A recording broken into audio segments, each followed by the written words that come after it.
करचरण कृतं वा कायजं कर्मजं वा श्रवणनयनजं वा मानसं वा पराधं विहितमविहितं वा सर्वमेतत्क्षमस्व।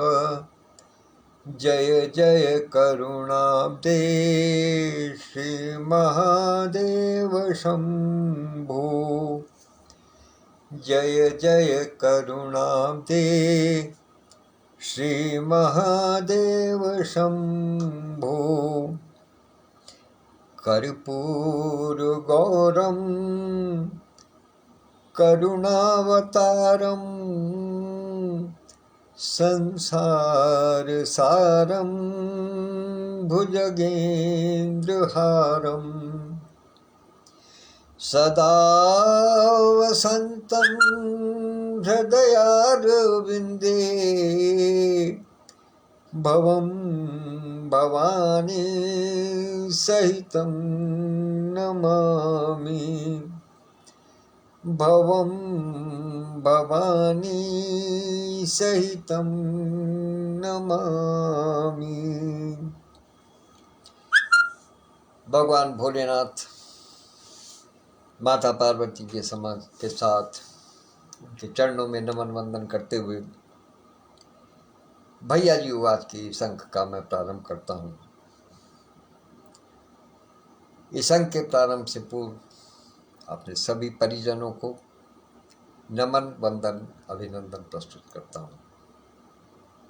आइए बात करते हैं इस अंक की। इसमें क्या विशेषता है, आजकल पटल पर क्या छाया हुआ है, किस किस प्रकार की गतिविधियां चल रही हैं, क्या क्या कार्यक्रम बन रहे हैं, कैसी कैसी रूपरेखाएं बन रही हैं, क्या क्या आयोजन होने हैं, इन पर एक थोड़ी सी विहंगम दृष्टि डालते हैं। यदि भी आप सबको जानकारी है, फिर भी मैं अपनी ओर से बता देना एक बार पुनः धर्म समझता हूँ, क्योंकि जब हम पढ़ाई कर रहे होते हैं तो एग्जाम से पहले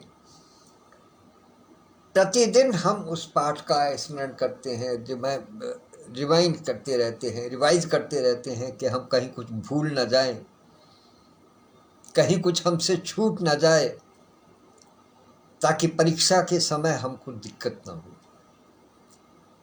इसलिए अपने पाठ्यक्रम को प्रतिदिन हमें दोहराते रहना चाहिए, और समय यदि ज़्यादा हो तो कम से कम साप्ताहिक तौर पर अवश्य उसको दोहराते रहना चाहिए।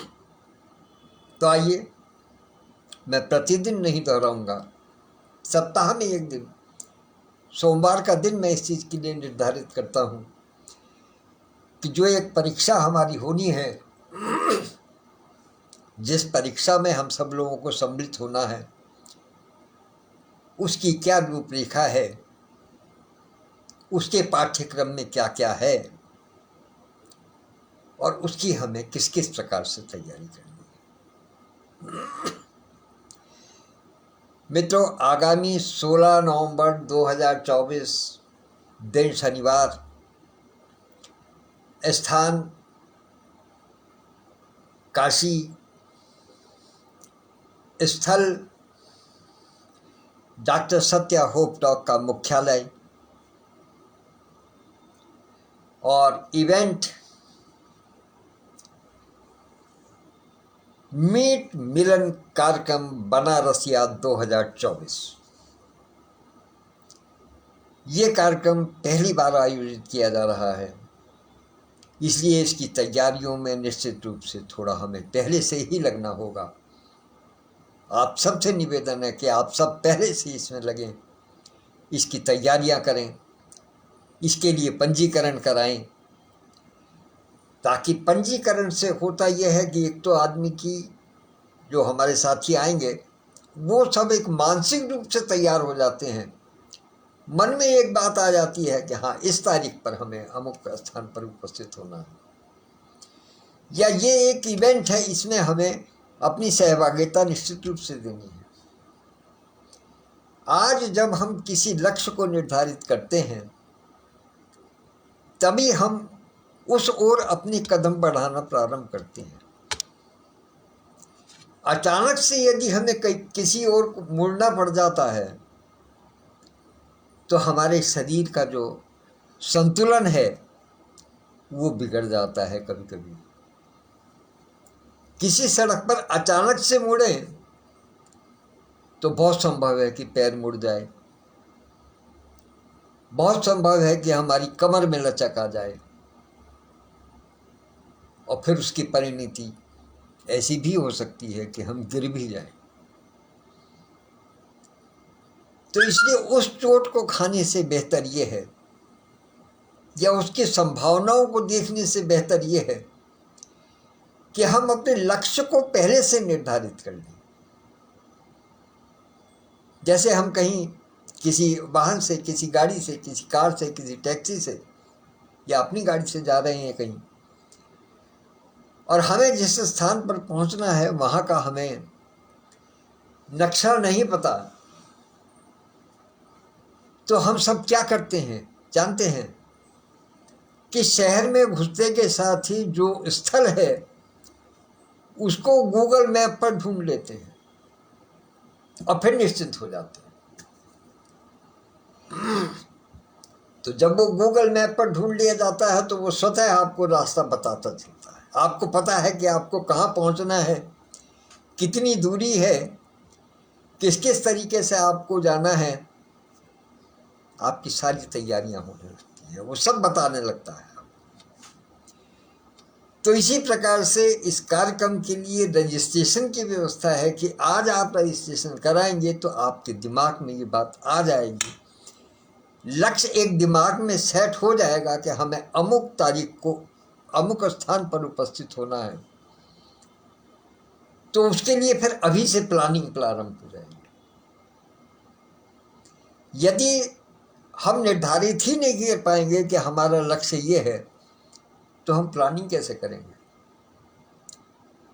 पता चला कि हमने इधर प्लानिंग नहीं की, इधर हमने पंजीकरण नहीं कराया या सोचा नहीं, ये सोचते रहे कि हाँ ठीक है करा लेंगे, देख लेंगे, लेकिन अचानक उन्हीं तारीखों में कोई और कार्यक्रम आ गया तो आपके मन में दुविधा सवार हो जाएगी कि मैं इधर जाऊं कि इधर जाऊं। तो उस दुविधा से बचने के लिए ये आवश्यक है कि अपने लक्ष्य को पहले से निर्धारित कर दें कि हमें अमुक स्थान पर ही पहुंचना है, हमें अमुक कार्यक्रम को ही अटेंड करना है, हमें उसकी ही शोभा बढ़ानी है, हमें उसका ही रसास्वादन करना है, हमें इसी आयोजन को भव्य बनाना है। फिर किसी और कार्यक्रम की कोई गुंजाइश नहीं है।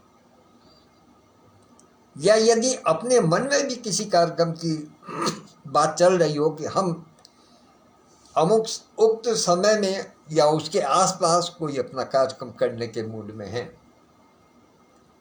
तो हम फिर उन तारीखों को इस प्रकार से बचा करके चलेंगे कि ताकि इस कार्यक्रम में भी कोई दिक्कत ना आए और जो हम बनाना चाह रहे हैं कार्यक्रम उसमें भी किसी प्रकार का कोई व्यवधान ना आए, कोई दिक्कत ना आए। तो इसलिए हमें पहले से ही इस बात को सोच लेना है कि हमें क्या करना है, तभी पंजीकरण इतने दिनों पहले से कराया जा रहा है। ये तो बात रही कि पंजीकरण क्यों इतने समय पहले से कराया जा रहा है। अब एक बात ये आती है, हमारे कुछ मित्रों का दबी जबान में मेरे पास एक संदेश आया है जिसको मैं यहाँ बिल्कुल मुखर होकर के आप सबके सामने रख रहा हूँ, क्योंकि इस समय सब वरिष्ठ लोग यहाँ पे उपस्थित हैं। कुछ के मन में ये संशय है कि ये जो धनराशि जो रखी गई है अमुक कार्यों के लिए या वहाँ की उपस्थिति के लिए, पंजीकरण की राशि जो रखी गई है, वो कुछ थोड़ी उनको थोड़ी अपर साइड में लग रही है। तो मैं यहाँ भी स्पष्ट कर देना चाहता हूँ, और मैंने जिन्होंने मेरे साथ में ये बात रखी है, मैंने उनको भी स्पष्ट रूप से कहा है कि जब आप किसी भी कार्य को, किसी भी बिजनेस को या किसी भी काम को जब पहले शुरू करने चलते हैं, या कहने का मतलब ये है कि मान लिया आपने मकान तो खरीद लिया, लेकिन आप उसमें रहने की स्थिति में तभी होंगे जबकि आप उसके अंदर फर्नीचर भी लगाएंगे, उसमें लाइटिंग की व्यवस्था भी करेंगे, उसके अंदर रसोई की भी व्यवस्था करेंगे, उसमें बर्तनों की भी व्यवस्था करेंगे। तो फिर इन सारी व्यवस्थाओं को करने के बाद में तब फिर ये बात आएगी कि उसमें कितने लोग रहेंगे। तो इसलिए जो एक वर्किंग कैपिटल अपने आप में अलग है, लेकिन एक कैपिटल ऐसी होती है जिसको फिक्स कैपिटल कहा जाता है, फिक्स एसेट कहा जाता है। वो आवश्यक होता है किसी भी कार्य को करने के लिए।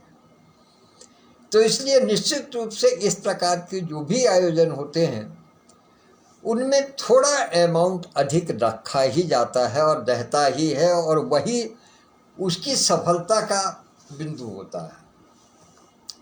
उसके पीछे एक कारण और भी है कि जो आयोजक होता है उसके सिर पे इतने सारे काम उस समय इकट्ठे होते हैं, क्योंकि वो तो आयोजक है, उसको तो सब चीज़ को मैनेज करना है। यदि किसी वजह से उस समय पर जाकर के किसी वस्तु की व्यवस्था करने में उसको मान लिया अधिक खर्च करना पड़ जाता है, कुछ अधिक खर्च करना होता है, तो फिर क्या वो अपने सदस्यों से कहा कि नहीं नहीं यार, जरा 100 रुपये और ढीले करो, पैसे ज़्यादा खर्च हो रहे हैं। ऐसा नहीं होता। इसलिए एक छोटा सा कुशन अवश्य ही लेकर के चला जाता है। ये सिद्धांत है किसी भी आयोजन को करने के लिए। चूँकि ईश्वर की दया से मुझे इस आयु तक पहुँचते पहुँचते ऐसे कई आयोजनों को करने का अवसर प्राप्त हुआ है, तो ये व्यवस्था बनाई जाती है। हाँ, फिर उसमें कुछ ऐसा भी रखा जाता है जो कि सरप्राइज के तौर पर होता है, और वो सरप्राइज ऐसा होता है कि जिसको आने वाले जो हमारे आगंतुक मित्रवर हैं वो उसको देख करके वास्तव में आश्चर्यचकित रह जाते हैं, और फिर वो ये सोचते हैं कि हमने अच्छा ही किया जो पंजीकरण करा लिया था, और जो हमने पैसे दिए हैं वो वास्तव में पूरे के पूरे वसूल नहीं हुए बल्कि उससे अधिक वसूल हो गए। कुछ ऐसा भी आश्चर्य होता है। लेकिन उस सरप्राइज को पहले से यदि खोल दिया जाएगा तो आप यकीन मानिएगा फिर वो सरप्राइज नहीं रहेगा। अचानक से जब कोई खुशी सामने आती है तो आपने अक्सर देखा होगा कि हम लोगों की आंखें छलछला जाती हैं, खुशी के मारे आंखें डबडबा जाती हैं, कंठ अवरुद्ध हो जाता है, वाणी मौन हो जाती है, फिर कुछ कह नहीं पाते। केवल नेत्र ही अपना जो सद्भाव है, अपना जो प्रेम है, अपना जो प्यार है वो प्रकट कर पाते हैं अश्रु जल के माध्यम से।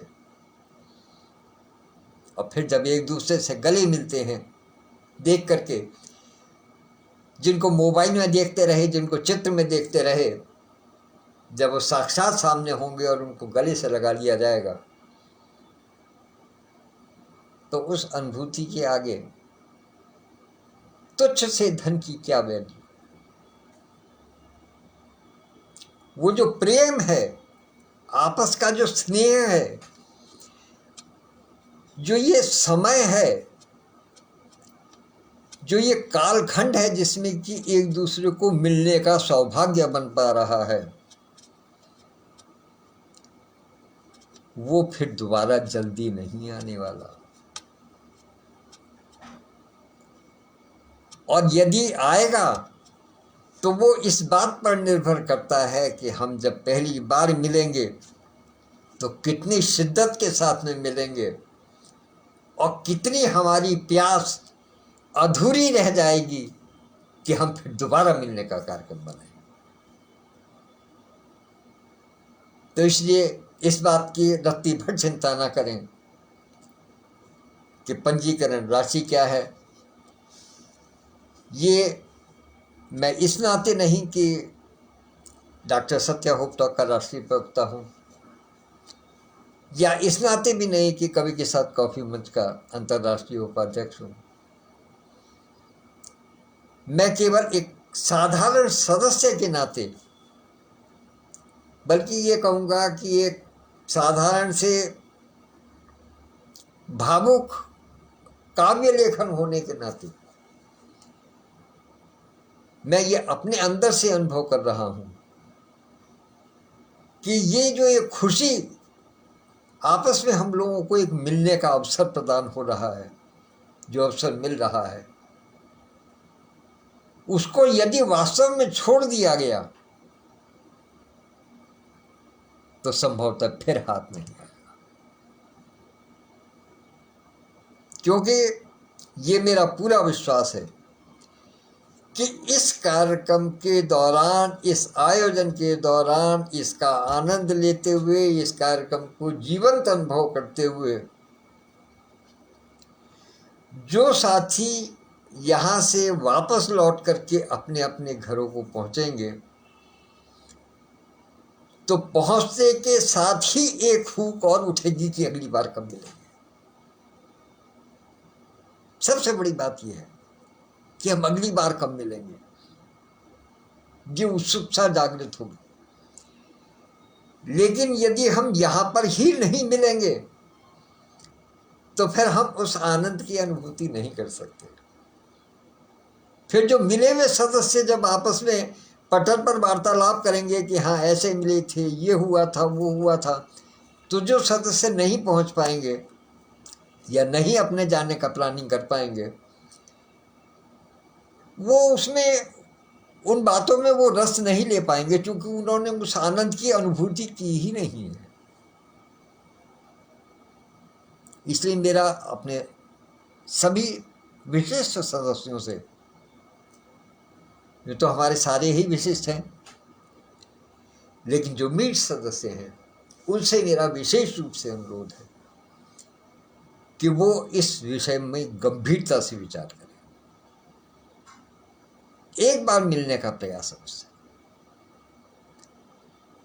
और ये जैसे कि एक गारंटी सरकार की चलती है, मोदी जी की गारंटी है, उन्होंने कुछ गारंटी दी है कि मैं इन चीज़ों को, ऐसी ऐसी जो व्यवस्थाएं हैं इनको ठीक करूँगा, उनको पटरी पर लेकर के आऊँगा। तो ऐसी ही एक छोटी सी गारंटी एक छोटे से भैया जी की तरफ से आप सुन लीजिएगा कि निश्चित रूप से आपको, ये मेरी गारंटी है कि निश्चित रूप से इस आयोजन में आने के बाद में आपको ये अनुभव होगा कि ये एक नया, अनूठा, अनुपम और अद्भुत आयोजन था जिसमें कि हम लोगों ने भाग लिया। तो इसलिए मेरी बात को ध्यान करें और स्मरण करें कि अवश्य ही इसमें अपना पंजीकरण करा दें। जो साथी हमारे पंजीकरण करा चुके हैं, उनकी जानकारी डॉक्टर सत्यप्रकाश पांडे जी के पास है। अभी उसको सार्वजनिक नहीं किया जा रहा है निश्चित रूप से, चूँकि 16 जून जो आ रही है, आज 10 तारीख है, 6 दिन बाद, जिसको हम फादर्स डे के नाम से जानते हैं, वो फादर्स डे को अंतिम दिवस रखा गया है फिलहाल पहले चरण में पंजीकरण के लिए। बहुत तेजी से पंजीकरण बढ़ रहे हैं। जिस प्रकार से रेलवे में आरक्षण जब कराने चलते हैं तो पता चलता है कि जब आपने क्लिक किया था उस समय सीट 80 खाली थी, लेकिन जिस समय आप अपना टिकट लेने लगे तो सीट 60 ही रह गई। और अगर किसी वजह से एक दिन हमने डिले कर दिया है, 2 दिन डिले कर दिया, तो पता चला कि सीट खत्म हो गई, फिर आरएसी में नंबर आ गया। तो उस आरएसी से या वेटिंग लिस्ट से बचने का सबसे अच्छा तरीका यह है कि जैसे ही रिजर्वेशन खुले और हमें पता हो कि हमें अमुक स्थान पर अमुक तिथि में जाना है, तो रिजर्वेशन खुलते के साथ ही रिजर्वेशन करा लिया जाए। तत्काल के रिजर्वेशन भी एकदम होते हैं 15-20 मिनट में, 15-20 मिनट भी नहीं लगते, कभी कभी तो 5 मिनट में ही सारी सीटें फुल हो जाती हैं। तो इसलिए उस तत्काल की व्यवस्था में न लगें, पहले से रिजर्व कराएं, अपना धन भी बचाएं, समय भी बचाएं और तनाव से भी मुक्त रहें। मेरा सबसे अनुरोध है कि इसका ध्यान रखें। तो ये बात तो रही इस कार्यक्रम की। मैं यहाँ इस बात को कहना उचित नहीं समझता कि किस आयोजन के लिए या किसके लिए क्या शुल्क रखा गया है। सब जानते हैं, सबके पास में वो आलेख पहुंच चुके हैं डॉक्टर सत्यप्रकाश पांडे जी के। और मेरा अनुरोध ये है कि इसके लिए और अधिक, चूँकि कार्यक्रम हमें समाज के लिए करना है, तो जो आलेख हमें डॉक्टर सत्यप्रकाश पांडे जी ने उपलब्ध कराया है कार्यक्रम के विषय में, उसमें हम थोड़ा संशोधन करके नीचे अपना नाम डालें और ऊपर केवल मीट सदस्यों की बात को हटा दें और एक निवेदन करें कि आप इस पर विचार कीजिएगा और यदि इसमें भाग लेना चाहते हैं तो मीट सदस्य बनिएगा। और ऐसा एक हल्का सा संशोधन करके अपनी टाइमलाइन पर चिपका दीजिए। मेरा सभी मित्रों से अनुरोध है, देखिए ये छोटा सा प्रयास कितना परिवर्तन लेकर के आएगा। ये छोटे छोटे कदम जब हम बढ़ाते हैं तो उनके असर बहुत बड़े होते हैं। तो ये बात रही इस कार्यक्रम से संबंधित। अब मैं एक बात अपनी व्यक्तिगत रूप से कहना चाहता हूँ। इसे चाहे आप मेरी शिकायत समझ लीजिएगा या मेरी अपेक्षा समझ लीजिएगा या मेरी महत्वाकांक्षा समझ लीजिएगा, वो जो इच्छा हो वो आपकी अपना वो है, विचार बिंदु है। आप जो चाहें सो उसको कह सकते हैं। लेकिन मुझे वास्तव में कुछ एक शिकायत सी बन रही है कि मेरा जो YouTube चैनल है उसको चालू किए हुए मेरे ख्याल से लगभग 2 महीने से ऊपर हो गए, 2 महीने के आसपास हो गए। और उसके हर वीडियो की हर अंक की सूचना मैं अपनी एक ब्रॉडकास्ट लिस्ट में डालता हूँ, और ब्रॉडकास्ट लिस्ट वो फुल है, मतलब उसमें तो डालता हूँ। बाकी जो मेरे कुछ ऐसे पटल हैं जिनमें कि मैं अधिकृत हूँ अपनी सूचनाएं डालने के लिए, क्योंकि हर पटल पर सूचनाएं ये अलाउ नहीं करते लोग अक्सर। तो जहाँ जहाँ भी मैं अधिकृत हूँ इस काम के लिए, वहाँ भी मैं उसको डालता हूँ। तो वहाँ के सदस्य अलग हैं, और जो ब्रॉडकास्ट लिस्ट है मेरी अपनी, जिससे कि सवेरे को दोहा और नमन वंदन पहुँचता है, वो फुल है। वो 256 लोगों की है, सब लोगों के पास पहुँचे हुए हैं, सब लोगों के पास इकट्ठे पहुँचते हैं। कुल मिलाकर के प्रतिदिन जो भी वीडियो YouTube पर अपलोड होती है, उसकी सूचना कम से कम 400 साढ़े 400 लोगों तक त्वरित रूप से पहुंचती है। सब मुझे जानते हैं, पहचानते हैं, समझते हैं, सुनते भी हैं। ऐसा नहीं है कि नहीं सुनते, सुनते भी हैं। लेकिन जो मैं बात कर रहा था कि मुझे शिकायत है, या कहिएगा कि मेरी अपेक्षाएं हैं, वो इस बात की हैं कि इन 450 लोगों में से केवल और केवल 105 व्यक्ति ही ऐसे रहे जिन्होंने कि अभी तक मेरे YouTube चैनल को सब्सक्राइब किया है। पहली चीज। दूसरी चीज, इन 105 में से भी कम से कम 15-20 लोग ऐसे हैं जिनके पास की बाहर के लोगों के माध्यम से सूचना पहुंची है, जो डायरेक्ट मेरे टच में नहीं है, या जो मेरे किसी भी कहना चाहिए ग्रुप से संबंधित नहीं है। तो इन 400 साढ़े 400 लोगों के बीच में केवल 80-85 लोगों ने जो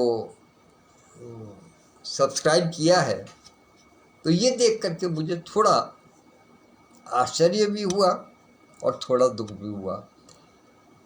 और साथ साथ मुझे ये भी मंथन करने का समय मिला, चिंतन करना चाहा मैंने भी कि आखिर ऐसा क्यों है कि जो लोग मुझे बाहर की दुनिया में पसंद करते हैं, अर्थात सोशल मीडिया के अन्य प्लेटफॉर्म पर पसंद करते हैं, वो YouTube पर क्यों नहीं आ पा रहे,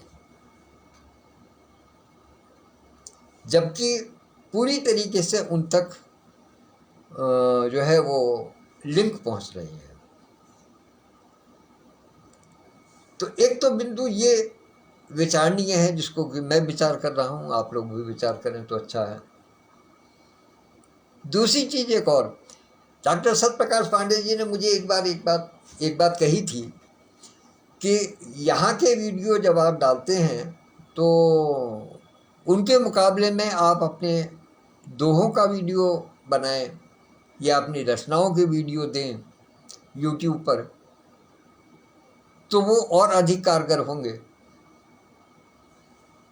लेकिन पिछले दिनों जब मैंने कुछ देखना चाहा, YouTube के जो रिजल्ट्स थे जो मुझे देखने को मिले, तो उनमें पता चला कि मेरे ज़्यादा व्यूज़ जो हैं वो इन्हीं वीडियोज़ के हैं जिनको कि मैं यहाँ से उठा करके अपलोड करता हूँ।